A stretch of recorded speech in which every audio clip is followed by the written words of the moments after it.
नमस्कार आप सभी को। उत्तर प्रदेश राज्य विशेष की करंट अफेयर्स के इस रिवीजन सेशन में स्वागत है आप सभी का। 20 प्रश्न आज इस सेशन में आपको देखने को मिलेंगे और प्रयास यही रहेगा कि अब आपकी परीक्षा तक लगातार ये सेशन मिले। कम से कम सप्ताह में 5 सेशन आपके हों और इस प्रकार से कम आप 100 से 150 प्रश्नों का अध्ययन आप साप्ताहिक स्तर पर कर सकें। और आपकी परीक्षा जब नजदीक आएगी तो हमने ये शेड्यूल्ड किया है, ये हमने सोच कर रखा है कि कम से कम 1000 प्रश्नों का या 500 प्रश्नों के 2 सेशन आपको देखने को मिलेंगे। उसको आप टेस्ट के तौर पे भी देख सकते हो, लाइव सेशन वो आपका रहेगा। लेकिन तब तक अभी हमें चीज़ों को क्रमवार ढंग से अध्ययन करना है, तो इसलिए ज़रूरी है कि ये सेशन अब रेगुलर रखा जाए और उसी तर्ज पर आज का आपका यह सेशन है। प्रत्येक सेशन के बाद आप जानते होंगे इन प्रश्नों के अतिरिक्त पहली बात तो प्रश्नों की पीडीएफ की मांग आपको करनी चाहिए। ठीक है, पीडीएफ लगातार प्रत्येक सेशन की दी जाती है। प्रश्नों की पीडीएफ के साथ साथ आपको कुछ प्रीलिम्स के जो फैक्ट मैं आपको देता हूँ, कुछ वन लाइनर फैक्ट जो आपको देता हूँ, करंट अफेयर्स ही होते हैं वो, उस पीडीएफ की भी मांग कर लिया करिए। वह पीडीएफ भी आपको मिलनी चाहिए क्योंकि वहां पे 25 से 30 अधिकतम 40-50 फैक्ट वहां पर आपको देखने को मिलते हैं और उससे आपका रिवीजन भी बेहतर हो जाएगा। तो उस पीडीएफ की भी आपको मांग करनी है। ठीक है, अब यहाँ पे एक एक करके पहले हम प्रश्नों को देख लेते हैं, फिर उस पीडीएफ की हम चर्चा करेंगे कि आज आपको कौन सी पीडीएफ मिलनी चाहिए, किस पीडीएफ से आज आपको अध्ययन करना है। उस पीडीएफ से जो जुड़े हुए कंटेंट है उसको इस सेशन में हम उसकी चर्चा नहीं करेंगे, वो आपको आप कह सकते हो कि एक विकल्प के तौर पे आपके पास रहेंगे। यदि आप करना चाहते हो तो आप स्वयं से उसका अध्ययन कर सकते हो। बोला जा रहा है हाल ही में चर्चा में रहा स्वस्थ गर्भ ऐप को किस संस्था द्वारा लॉन्च किया गया है, बताइएगा। क्या बोला जा रहा है आपसे? बोला जा रहा है स्वस्थ गर्भ ऐप को किस संस्था द्वारा लॉन्च किया गया है, आपको बताना है। IIT Madras, IIT Roorkee, IIT Delhi, IIT Kanpur, 4 विकल्प आपके दिए हुए हैं। इन 4 विकल्पों में से आपको चुनाव करना है कि इस एप्लीकेशन को किसके द्वारा लॉन्च किया गया है, किस संस्था के द्वारा लॉन्च किया गया है।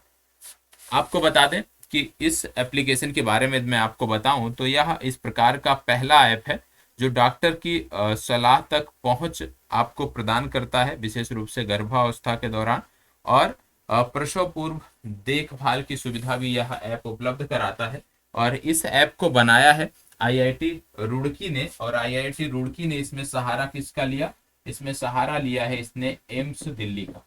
तो याद रखिएगा, एम्स दिल्ली और आईआईटी रुड़की ने मिलकर इस मोबाइल ऐप को डेवलप किया है। ठीक है, तकनीकी आईआईटी रुड़की ने दिया, बाकी अन्य सहायता एम्स दिल्ली ने प्रदान किया। तो आपको सिर्फ इतना याद रखना है कि आईआईटी रुड़की ने इसको डेवलप किया है। यदि आईआईटी रुड़की के साथ साथ एम्स भी दिया है तो एम्स को भी आप टिक करोगे। दोनों संस्थाओं ने संयुक्त रूप से इसको डेवलप किया है। ठीक है, चलिए बढ़ते हैं आगे और देखते हैं प्रश्न संख्या 2। प्रश्न संख्या 2 क्या बोला जा रहा है? प्रश्न संख्या 2 में बोला जा रहा है हाल ही में चर्चा में रहा प्रहरी मोबाइल ऐप का संबंध किस केंद्रीय पुलिस बल से है। प्रहरी ये जो मोबाइल ऐप है इसका संबंध किस केंद्रीय पुलिस बल से है, ये आपसे पूछा जा रहा है। 4 पुलिस बलों के नाम यहाँ पे दिए हुए हैं, जैसे बीएसएफ आप देख रहे होंगे, बीएसएफ के साथ साथ एसएसबी यहाँ पे दिया हुआ है, एसएसबी के बाद सीआईएफएस दिया है, और यदि हम बात करें तो आईटीबीपी भी यहाँ पे दिया हुआ है। ठीक है, चलिए बताइए सीआईएसएफ, बीएसएफ, एसएसबी या आईटीबीपी में से किसके द्वारा इस ऐप को डेवलप किया गया है, या किससे जुड़ा है ये आपको बताना, किससे जुड़ा है ये आपको बताना है, बताइएगा। देखो यहाँ पे 4 विकल्पों में यदि हम बात करें तो इसका जुड़ाव है एसएसबी से। ठीक है, एसएसबी की यदि हम बात करें तो प्रमुखता से आप जानते हैं जो हमारा नेपाल का बॉर्डर है, नेपाल बॉर्डर की रक्षा जो है वो एसएसबी करती है। और एसएसबी की वर्तमान समय में डीजी यदि हम बात की जाए कौन सी हैं तो याद रखिएगा रश्मि शुक्ला इसकी डीजी है। ठीक है, एसएसबी की प्रमुख कौन है? रश्मि शुक्ला, इनका नाम आपको याद रखने की जरूरत है, ये पूछा जा सकता है। अब यहाँ पे यदि आप थोड़ा सा भी जागरूक हैं तो आप जाके देख सकते हैं कि नेपाल के साथ भारत की कितने किलोमीटर की सीमा लगती है, भारत की कितने किलोमीटर की सीमा लगती है। और जब आप ये देखने जाते हैं कि नेपाल के साथ भारत की कितनी लगती है तो आपको यह भी देख लेना चाहिए कि भारत की सीमा म्यांमार के साथ भी लगती है, वहां पे कितने किलोमीटर है। भारत की सीमा पाकिस्तान के साथ लगती है, वहां पे कितने किलोमीटर सीमा हमारी है। बांग्लादेश के साथ भी हम सीमा साझा करते हैं, बांग्लादेश के साथ साथ आप जानते हैं भूटान के साथ भी हम सीमा साझा करते हैं। हम भूटान के साथ साथ चीन के साथ भी यदि हम देखें, अक्साई चीन की यदि हम बात करें तो वहां पर भी हम देखने को पाते हैं, तो उसकी चर्चा ना करिए चीन की, लेकिन आप भारत, म्यांमार, पाकिस्तान, बांग्लादेश और भूटान की तो चर्चा आपको करनी चाहिए कि यहाँ पर हम कितनी सीमा साझा करते हैं। ठीक है, और चीन की जब बात आप करते हो तो चीन भी जरूरी है, चीन को भी आप देख सकते हो क्योंकि पूर्वोत्तर में भी आपको ये चीजें देखने को मिलती हैं। तो ये आपकी जिम्मेदारी बनती है कि आप इसको किस तरीके से लेते हैं, और यदि आप जागरूक हैं तो आपको यह भी देखना चाहिए कि इनमें से कौन कौन से जिले हैं, जैसे राज्य हैं, जिले पे मत जाइए, राज्यों पे चले जाइए कि कौन कौन से ऐसे राज्य हैं जो इन देशों से सीमा साझा करते हैं, उन राज्यों के बारे में भी आपको जानकारी होनी चाहिए। ठीक है, तो इसको एक बार जाके कर सकते हो। जैसे आपकी परीक्षाओं में कई बार पूछा गया है, तटीय सीमा के बारे में पूछा गया है कि किस राज्य की तटीय सीमा सबसे लंबी है। तो इस तरह से चीजों को लिंक करके करेंगे तो चीजें आपकी बेहतर रहेंगी, क्योंकि यहाँ पे हम बहुत डिटेल में नहीं करा सकते। डिटेल्ड क्लास देखनी है तो रात्रि 11 बजे आजाद बीपीएससी एकेडमी पर आपका सेशन होता है, प्रत्येक दिन होता है, सोमवार से शुक्रवार में। आप जाके वहां पे देख सकते हैं, वहां पे प्रत्येक प्रश्न के बारे में बहुत डिटेल्ड जानकारी आपको दी जाती है। यहाँ पे एक बात करें, प्रश्न संख्या 3 क्या बोला जा रहा है, अंतरराष्ट्रीय गीता महोत्सव का आयोजन कहाँ किया गया था। अंतरराष्ट्रीय गीता महोत्सव की बात हो रही है। 23 नवंबर से लेकर के 10 सितंबर 2022 तक इसका आयोजन किया गया, और इसका आयोजन लगातार यदि हम बात करें उसी स्थान पे होता है। वो स्थान है कुरुक्षेत्र, और कुरुक्षेत्र जो स्थान है ये पड़ता कहाँ पे है, तो कुरुक्षेत्र स्थान पड़ता है हरियाणा। कहाँ पे पड़ता है, हरियाणा में पड़ता है। और हरियाणा में एक जगह है मानेसर। मानेसर आप जानते होंगे, मानेसर गुरुग्राम। यदि आपको पता है गुरुग्राम से संबंधित कुछ जानकारी जो पिछले सेशन में हमने बताया था, ठीक है, कि बहुत सारे ऐसे हमारे आप कह सकते विनिर्माण क्लस्टर हैं, जुड़े हुए हैं, जो वहां पे लगातार अपना सेटअप बना रहे हैं। ऐसी कौन सी वैश्विक कंपनी है, या ऐसी कौन सी भारत की कंपनी है जो हाल ही में गुरुग्राम में गई है अपना सेटअप बनाने के लिए, तो उसके बारे में भी आपको जाके देखना चाहिए। तो इसका सही उत्तर हो गया हरियाणा डी विकल्प। ठीक है, और हरियाणा में आप जानते हैं एक मिलिट्री स्टेशन है चंडी देवी, और वहां पे बहुत सारे हमारे सैन्य अभ्यास भी होते हैं, द्विपक्षीय जो सैन्य अभ्यास होते हैं विशेष रूप से हमारे थल सेना के, वो वहां पे आपको देखने को मिलते हैं, इसलिए उसकी भी जानकारी होनी चाहिए। प्रश्न संख्या 4, दिसंबर 2022 में स्वच्छ वायु सर्वेक्षण 2022 की ओवरऑल रैंकिंग में 10 लाख से अधिक, इसको जरूर ध्यान से देखना है, 10 लाख से अधिक आबादी वाले शहरों में किस शहर को शीर्ष स्थान प्राप्त हुआ। इसमें यदि हम बात करें तो कई सारी श्रेणियां होती हैं। एक जैसे आपने देख लिया 10 से अधिक, ठीक है, एक दूसरी श्रेणी आपकी होती है जो होती है 10 से कम, ठीक है, 10 लाख से कम, और एक तीसरी श्रेणी भी देखने को मिलती है जो है 3 लाख से कम। और इन तीनों श्रेणियों में आपको याद रखने की जरूरत है। पहली बात आती है 10 लाख से अधिक। 10 लाख से अधिक यदि हम बात करें कि कौन सा शहर शीर्ष स्थान पे है इस रिपोर्ट में, तो आपको पता होना चाहिए 10 लाख से अधिक शहरों में यदि हम बात करें आबादी वाले शहरों में, तो इसमें लखनऊ शीर्ष पे है। कौन सा शीर्ष पे है, लखनऊ शीर्ष पे है। दूसरे स्थान पे यदि हम बात करें, इसमें दूसरे स्थान पे कौन है, तो दूसरे स्थान पे आता है प्रयागराज, प्रयागराज, और तीसरे स्थान पे आता है वाराणसी। ठीक है, ये हो गए 10 लाख से अधिक। जब आप बात करते हो 10 लाख से कम, तो आपको याद रखना है मुरादाबाद, फिरोजाबाद, मुरादाबाद, फिरोजाबाद,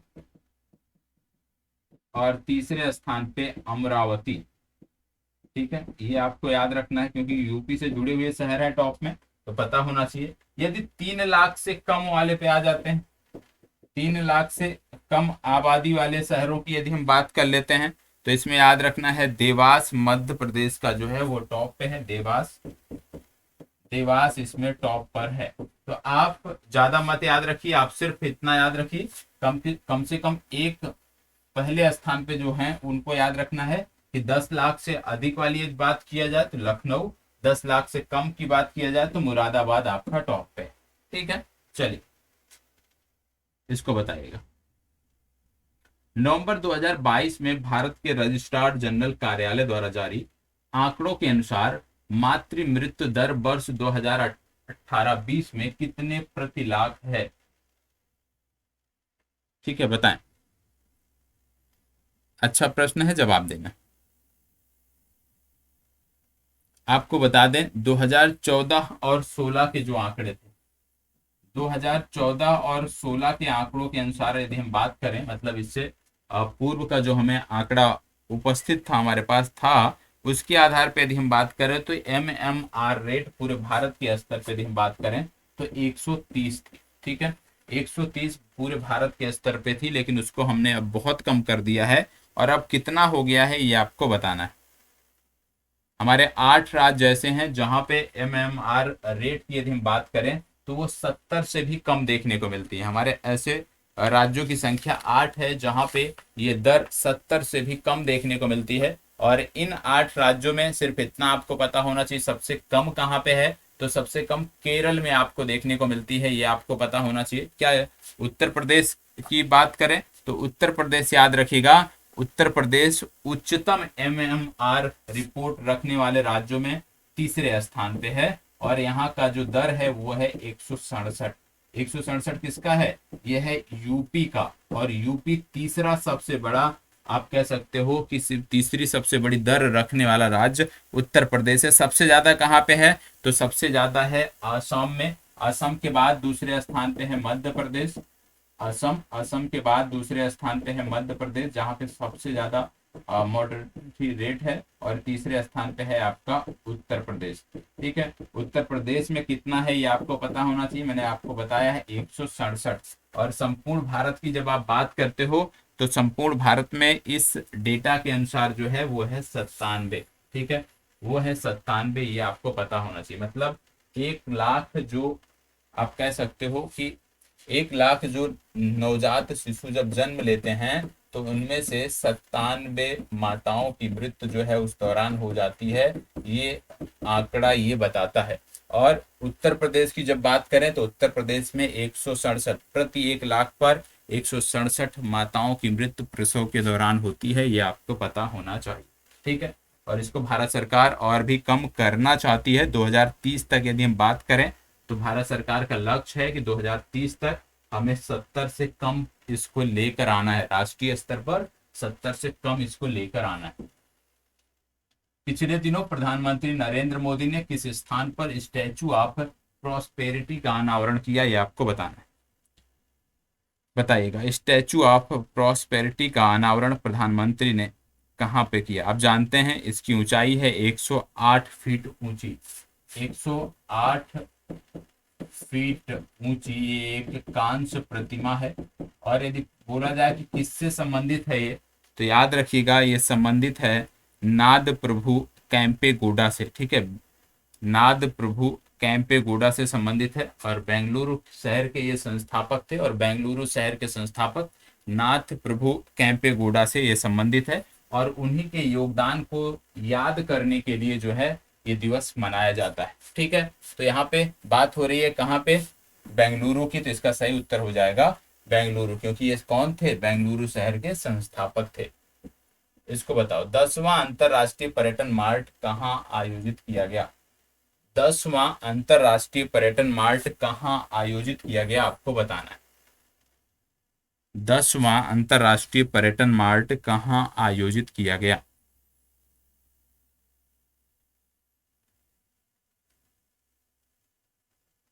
चलिए बताइएगा।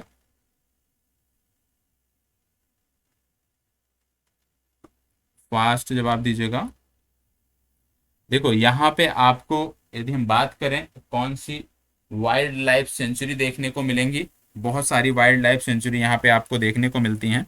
ये राज्य आपका, पहली बात तो ये राज्य है आपका मिजोरम।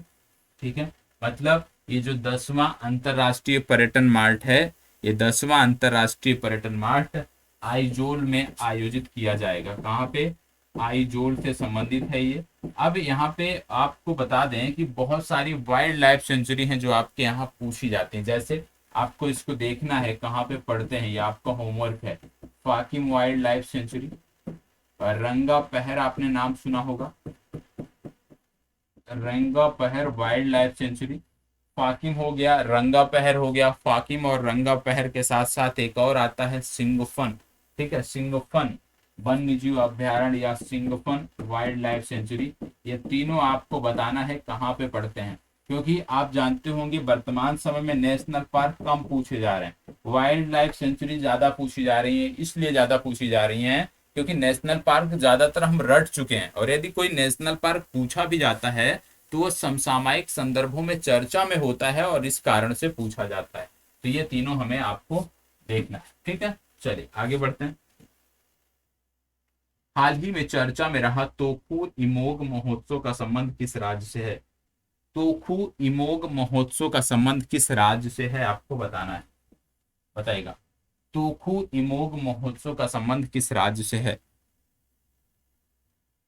चलिए बताइएगा। तोकू इमोग आपको बता दें एक जनजाति है जिसका नाम है लोथा जनजाति, ठीक है, लोथा जनजाति। और इसी लोथा जनजाति का ये महोत्सव है। और तोकू महोत्सव की बात करें तो तोकू महोत्सव वहां मनाया जाता है जिस राज्य की राजधानी है कोहिमा, और इस राज्य में एक फेस्टिवल मनाया जाता है जो राष्ट्रीय और अंतरराष्ट्रीय स्तर पर ख्याति प्राप्त है, जिसका नाम है हॉर्नबिल फेस्टिवल। ये आपको पता होना चाहिए, ठीक है। हॉर्नबिल फेस्टिवल की बात हो रही है, कोहिमा की बात हो रही है, मतलब राज्य हमारा कौन सा होगा? राज्य हमारा होगा नागालैंड। तो इसका सही उत्तर क्या है? इसका सही उत्तर है नागालैंड। ए विकल्प इस प्रश्न का सही उत्तर है, ठीक है। चलिए आगे बढ़ते हैं। प्रश्न संख्या 9। 41वें अंतरराष्ट्रीय व्यापार मेले में फोकस राज्य कौन था? चलिए बताइएगा। 41वें अंतरराष्ट्रीय व्यापार मेले में फोकस राज्य कौन था?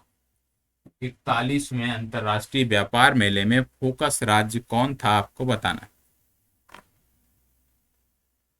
फास्ट जवाब दीजिएगा। 41वें अंतरराष्ट्रीय व्यापार मेले में फोकस राज्य कौन था?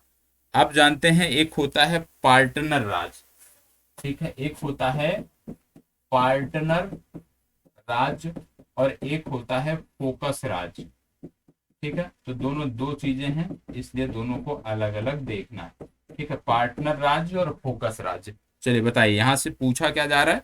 फोकस राज्य पूछा जा रहा है, आपको बताना है। पार्टनर के बारे में यदि हम बात करें तो पार्टनर इसमें 3 राज्य थे। कौन कौन? बिहार, झारखंड, महाराष्ट्र। बिहार, झारखंड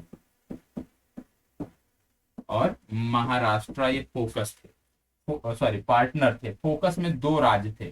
फोकस में पहला राज्य था केरल और दूसरा राज्य था यूपी, उत्तर प्रदेश। और इसको बहुत अच्छे से याद रखने की जरूरत है। तो मतलब यहाँ पे फोकस राज्य कौन सा था?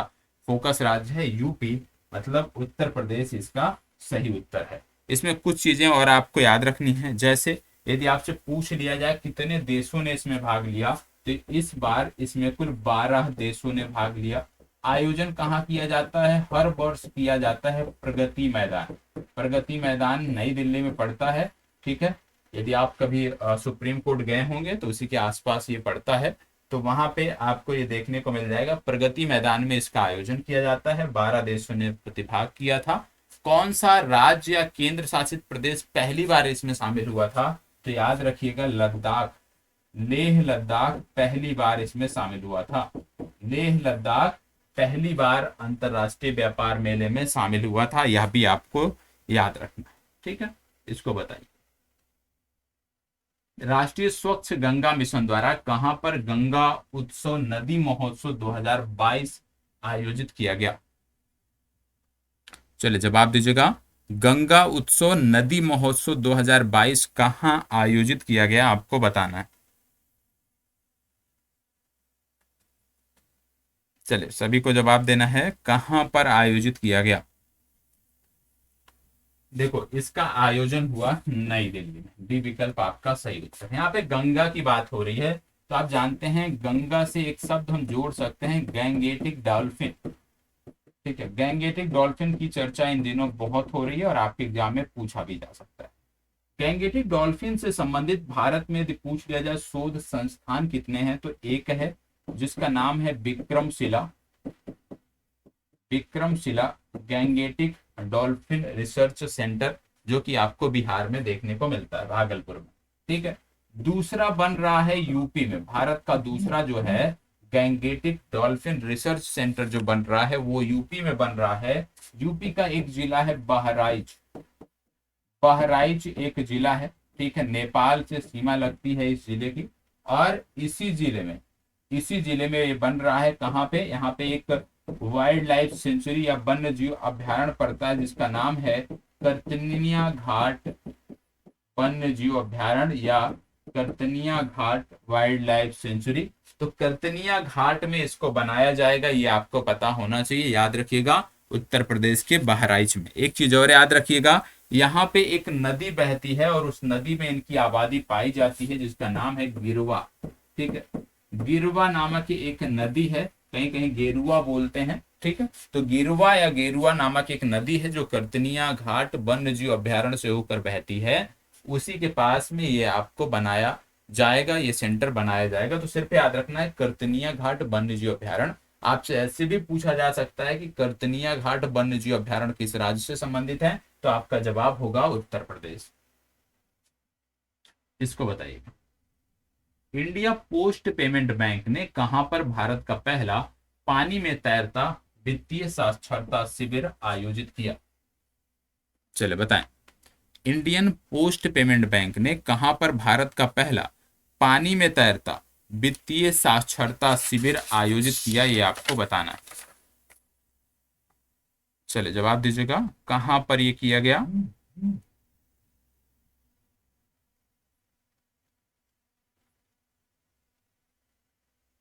देखो, इसका सही उत्तर है जम्मू कश्मीर। जम्मू कश्मीर के कहां पे? जम्मू कश्मीर के श्रीनगर में आपको झील देखने को मिलती है। कौन सी झील? डल झील देखने को मिलती है। तो जम्मू कश्मीर के श्रीनगर में आयोजन किया गया। आपसे कुछ मैदानों के बारे में पूछा जाता है घास के, जैसे गुलमर्ग, सोनमर्ग। तो याद रखिएगा, गुलमर्ग और सोनमर्ग नामक ये जो घास के मैदान हैं, ये जम्मू कश्मीर में आपको देखने को मिलते हैं। इसको बताए, हाल ही में चर्चा में रहा मानगढ़ धाम का संबंध किस राज्य से है? मानगढ़ धाम का संबंध किस राज्य से है, आपको बताना है। 4 राज्य यहाँ दिए हुए हैं, गुजरात, तेलंगाना, तमिलनाडु, राजस्थान। मानगढ़ धाम बहुत ही चर्चित है और पूछा भी जा सकता है। आप जानते हैं राजस्थान का एक जिला है बांसवाड़ा। ठीक है, ये बांसवाड़ा जिले में पड़ता है। कहाँ पे? राजस्थान में पड़ता है, बांसवाड़ा जिले में, मानगढ़ पहाड़ी। और ये चर्चा में क्यों रहा था? क्योंकि यहाँ पे 1500 भील आदिवासियों की जाने गई थी। कितना? 1500 भील आदिवासियों की जाने गई थी। और इसको जलियांवाले बाग हत्याकांड से जो है, आप कह सकते हो समानता इसकी देखी जाती है कि जिस तरह से जलियांवाले बाग में नरसंहार हुआ था, उसी प्रकार से नरसंहार बांसवाड़ा के मानगढ़ पहाड़ी पर हुआ था। यह भी आपको पता होना चाहिए। ठीक है, तो सिर्फ इतना याद रखना है कि मानगढ़ धाम जो है ये राजस्थान से जुड़ा है, राजस्थान से संबंधित है। और किस जनजाति से या किस ट्राइब्स से जुड़ा है, तो भील जनजाति का नाम यहां पर आपको याद रखने की आवश्यकता है। इसको बताइए, किस राज्य में राष्ट्रीय एकता नवाचार विस्तार व्यापार मेला 2022 का आयोजन किया गया? राष्ट्रीय एकता नवाचार विस्तार व्यापार मेला 2022 का आयोजन कहां किया गया, आपको बता। चलिए बताइएगा। इसका स्थान का नाम है चोमू खेडिमा। चोमू खेडिमा। और चोमू खेडिमा नामक जो स्थान है, ये आपको नागालैंड में देखने को मिलता है। मतलब इसका सही उत्तर हो जाएगा नागालैंड, चोमू खेडिमा। ठीक है, चल आगे बढ़ते हैं। ये पीडीएफ आपको मिल जाएगी प्रश्नों वाली भी, इसको भी आपको देखना है। इसको बताइए, हाल ही में चर्चा में रहा डोनी पोलो हवाई अड्डा का संबंध किस राज्य से है? ये पूरा ग्रीनफील्ड हवाई अड्डा है। ग्रीनफील्ड का मतलब क्या है? ग्रीनफील्ड का मतलब है कि 100% नया बनाया गया है। यदि कहीं पे लिखा हो ब्राउनफील्ड, ब्राउनफील्ड का मतलब क्या है? मान लीजिए इसको हम बोल देते कि ब्राउनफील्ड हवाई अड्डा है या ब्राउनफील्ड एयरपोर्ट है। इसका मतलब है कि पहले से वहां पे इस प्रकार की कोई संरचना थी और उसी को अपग्रेड किया। उदाहरण के तौर पे मान लीजिए आपके यहाँ कोई हवाई पट्टी थी, जैसे इस समय उत्तर प्रदेश की मैं बात कर लूं तो आप जान रहे हैं अयोध्या में हवाई अड्डा बन रहा है। ठीक है, अयोध्या में हवाई अड्डा बन रहा है। अब अयोध्या में पहले हवाई पट्टी तो पहले से थी, हवाई पट्टी पहले से थी। तो हवाई पट्टी पहले से थी, हवाई अड्डा पहले से था, केवल उसी को अपग्रेड किया जा रहा, अभी तक वो संचालन में नहीं था, सिर्फ सैन्य कार्यों के लिए या किसी प्रशासनिक कार्यों के लिए ही उपयोग होता था हवाई पट्टी का, केवल हवाई पट्टी थी। तो उसको आप बोलोगे ब्राउन फील्ड, ना कि उसको ग्रीन फील्ड आप नाम दोगे। ठीक है, तो ये अंतर आपको पता होना चाहिए, ब्राउन फील्ड और ग्रीन फील्ड। इसका जो संबंध है कहाँ से है, 4 राज्य हैं, जम्मू कश्मीर, लद्दाख, अरुणाचल प्रदेश, गुजरात, आपको बताना है। आप जान रहे हैं इसका संबंध है। होलोंगी एयरपोर्ट आपने सुना होगा ना, अरुणाचल प्रदेश के ईटानगर में, तो वही है, सी विकल्प इसका सही उत्तर है। हाल ही में चर्चा में रहा कदमत तट का संबंध किस राज्य केंद्र शासित प्रदेश से है? चलिए बताइए, कदमत तट का संबंध किस राज्य केंद्र शासित प्रदेश से है, आपको बताना है। कदमत तट की बात हो रही है, आप जान रहे हैं ब्लू फ्लैग सर्टिफिकेट वाले समुद्री बीचों के बारे में आपने सुना होगा। तो ये ब्लू फ्लैग सर्टिफिकेट प्राप्त करने वाला समुद्री बीच है, और इसके बारे में आपको जानकारी, पर्याप्त जानकारी होनी चाहिए। कितनी संख्या आज तक है भारत में, यदि हम बात करें इस तरह के की समुद्री बीचों की संख्या कितनी है, तो वह भी आपको पता होना चाहिए। तो बताइएगा इसको देख के, चलिए बताइएगा सभी को। देखो क्या है कि सभी को जवाब देना चाहिए, जवाब देने से क्या है कि आपका इन्वॉल्वमेंट रहता है, और जब इन्वॉल्वमेंट रहता है तो चीजें आपकी बेहतर होती हैं। तो यहाँ पे याद रखना है कि इसका सही उत्तर है लक्षद्वीप। कदमत के साथ साथ आपको एक और समुद्री बीच जो है वो याद आना चाहिए, और वो कौन सा है, वो आपका कौन सा था, मिनिकॉय थुंडी। आपने नाम सुना होगा मिनिकॉय, मिनिकॉय तो द्वीप है ही, जानते हैं आप।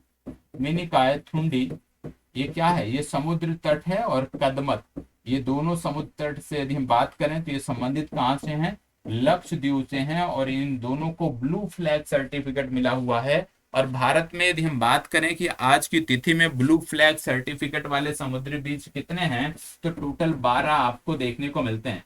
क्या आप में से कोई बता सकता है कि अंडमान निकोबार का वो कौन सा समुद्री बीच है जिसको ब्लू फ्लैग सर्टिफिकेट मिला हुआ है, साथ ही वो किस द्वीप पर स्थित है, उस द्वीप का नाम भी आप कमेंट बॉक्स में बताइएगा, जरूरी है। उड़ीसा के भी बहुत द्वीप हैं, आंध्र प्रदेश में भी हैं, तमिलनाडु में, तो याद रखना कम से कम ब्लू फ्लैग सर्टिफिकेट वाले आपको पता होना चाहिए।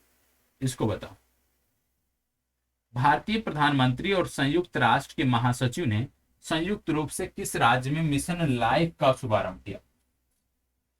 मिशन लाइफ का शुभारंभ बताएं। मिशन लाइफ का शुभारंभ कहां से किया गया? आप जानते हैं एक स्थान है केवड़िया, आज तो सबको ये पता होना चाहिए आज की डेट में कि केवड़िया स्थान किस राज्य में है। केवड़िया स्थान पड़ता है गुजरात में। गुजरात के कहाँ पे, गुजरात का एक स्थान है एकता नगर, वहीं के पास में पड़ता है। मतलब केवड़िया गुजरात से इसकी शुरुआत की गई थी, और इसका सही उत्तर हो जाएगा आपका बी। ठीक है, चलिए आगे बढ़ते हैं। राष्ट्रीय समुद्री धरोहर परिसर का निर्माण किस राज्य में किया जाता है, बताएं। राष्ट्रीय समुद्री धरोहर परिसर का निर्माण किस राज्य में किया जा रहा है?